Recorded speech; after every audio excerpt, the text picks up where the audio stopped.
produced that song? Check this out. It's written, arranged, and produced by Lauryn Hill. What?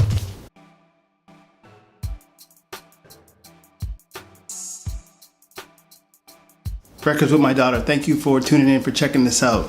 A couple things off the top. The other videos that I've got posted are titled as Wax with My Daughters. You might hear me saying Wax with My Daughters. That's the old name, but we're gonna keep it with my original idea because this is all about Records with My Daughter. So thank you so much. This weekend was a very, very big weekend for me, my family, also music-wise, specifically with the passing of, well, it's bittersweet because the passing of the late, great Queen of Soul, Aretha Franklin. Also, we had some great music moments. I got to take my daughter and, well, actually as a family, we got to take both of our daughters to see Chronixx. Chronixx had a free concert, 2 free concerts in Toronto. One last night on Friday at Nathan Phillips Square, City Hall, big free concert, thousands of people outside. It rained all day, but then at night it was clear and beautiful. I took our 3-year-old daughter Dominique on Thursday to this like intimate meet and greet where she got to take a picture of Chronixx and, you know, meet him up and close and personal. It was pretty dope, and she loves Chronixx music. So that was a mission that we had been planning for about 2 months or whatever, ever since we heard that Chronixx was going to be in town, and mission accomplished. We brought the girls, they got to see Chronixx, her first concert. The 3-week-old was in the car with me last night, but I was jamming to the music because it was loud and it was an outdoor concert, so it was dope. And we're so proud of you know, that love that we got to share in the music and connected with records and everything. And this is kind of like moments that are so great, and we're thankful for them, and we want to have more moments with our daughters connected with music and everything. So that was amazing. It's wonderful. That's the sweet. The bitter is that Aretha Franklin passed. I got a few Aretha Franklin records, so I'm gonna talk about only 2 of them, and the connections that I have with that these records have, and that the music has with me and my family and my daughters specifically. So the first one I'm gonna talk about is this one here. I collect gospel. I usually try and collect gospel funk, but any good Aretha, you know, you're gonna grab it. You see a record like this, boom, you're gonna grab it. Anyone that knows gospel music knows Reverend James Cleveland. Boom, he's a giant. He's a singer, preacher, and kind of a musical arranger. So this is Aretha with Reverend James Cleveland. It's a live album. Woo! It's not in Detroit. It's actually in California. Cornerstone Institutional Baptist Church. So it's a church service where Aretha is doing all the singing. So you got some standards like Amazing Grace, but the one that is really the dope song on this album for me is the last song on the album. It's called Never Grow Old. It's 10 minutes of Aretha singing, and the congregation and people in attendance are in the background. It's pretty much like an a cappella, and you have a gospel organ in the background just kind of responding to Aretha's voice. So she's singing. I'm not going to do really an impression, you should search it up, but she'll go on her little gospel runs, never grow old, you know, and then the choir will just give a little ding ding ding, and then Aretha keeps going ding ding ding, you know what I mean, and then she will sing and she'll go on these crazy runs, and she's talking about, I mean, if you think about the theme and the message is never grow old, you know, your spirit kind of lives on. I mean, it takes a literal meaning now because she's passed away in the physical, but her spirit, the spirit in her music, is now like bursting all over the place.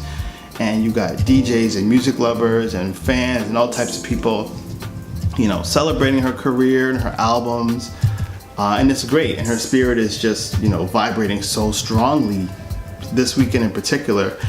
But you have someone like me who loves this music on so many levels. I mean, I love good gospel music. I love good soul music. That's what's here. I love the history of it. I stay connected with it. You know, I don't get to go to gospel churches too much in these days, but this is kind of how I stay connected. And I'm in the process of raising my daughters, these 2 little ones, and their spirit is kind of connecting with me in all these different levels all the time. And so the idea of never growing old and spirit living on through music, through family, is just really happening in real time for me. And it's something that I'm trying to be aware of. And I'm, you know, yeah, I'm trying to really embrace that and pass it on this way. My daughters, she don't really know too much Aretha Franklin. This is kind of not her speed, but I'll let her listen to it one day. Funny story, I was playing this record back in the springtime when I was having a hard afternoon. I needed some inspiration, straight up, and I played it. I was kind of in the spirit, and my wife came home and she was like, "Oh man, what is that music, man?" And I was like, "Yo, this is some serious gospel." And she's like, "Ugh, sounds like funeral music." And she was right. I mean, you know what I mean? It does sound like music you'd play at a funeral celebrating someone's life, but it's also, I received it as inspirational, you know? So I thought that was kind of funny, the two different perspectives. So we thank Aretha Franklin and we honor her spirit and everything that it means. There's one more record from Aretha that I would like to play. Now, all the records that I DJ and collect, they kind of have a connection to my childhood. Growing up in Windsor, Ontario, and listening to radio from Detroit, Michigan. Best music town in the world, if you ask me. This record used to come on the radio. It's called A Rose Is Still a Rose. This is from the 90s. Popular genre of music nowadays is 90s R&B. Everyone loves 90s R&B, and you know, so do I. But the thing with me, it's kind of different if you're like me and you just grew up listening to it. I don't really have to search for it or go to too much retro parties or whatever, just because like, yo, I just know the music and because I just used to be on the radio ever since I was a kid.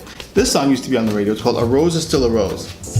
It's not a popular Aretha Franklin song, but it was recorded, you know, I guess they wanted her to have like a hip hop R&B kind of edge. It's got a 90s R&B hip hop beat to it. If you think of like 97 D'Angelo kind of style, neo soul, that vibe or Janet Jackson, you know, That's the Way Love Goes, when R&B singers were recording their music over like DJ Premier kind of like hip hop beats. That's what this is, but it's Aretha. And I was saying to myself, who produced that song, you know, and do I still have the 12-inch? Yes, I do. Check this out. It's written, arranged, and produced by Lauryn Hill. What? Yes, it's written and produced by Lauryn Hill. I didn't even know that.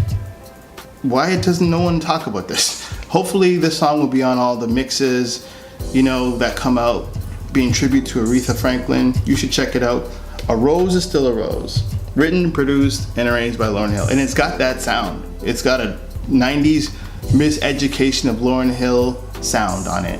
It's dope. It's dope. And it's kind of cool to connect Aretha Franklin to that era, the 90s R&B era. I bet people don't really realize that. You know, she's obviously transcended so many genres of music. So A Rose Is Still a Rose by Aretha Franklin. You should check that out. Also, you should check out, if you can, Aretha with Reverend James Cleveland, Amazing Grace, the album recorded in California, Southern California Community Choir. And the one that I recommend is called Never Grow Old. It's 10 minutes of gospel.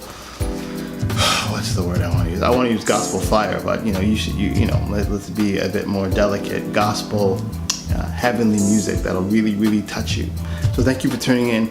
It's at Records with My Daughter, and you can check out recordswithmydaughters.com. Subscribe, like it. There's a lot more videos that I have coming up too. So thank you for tuning in. Peace.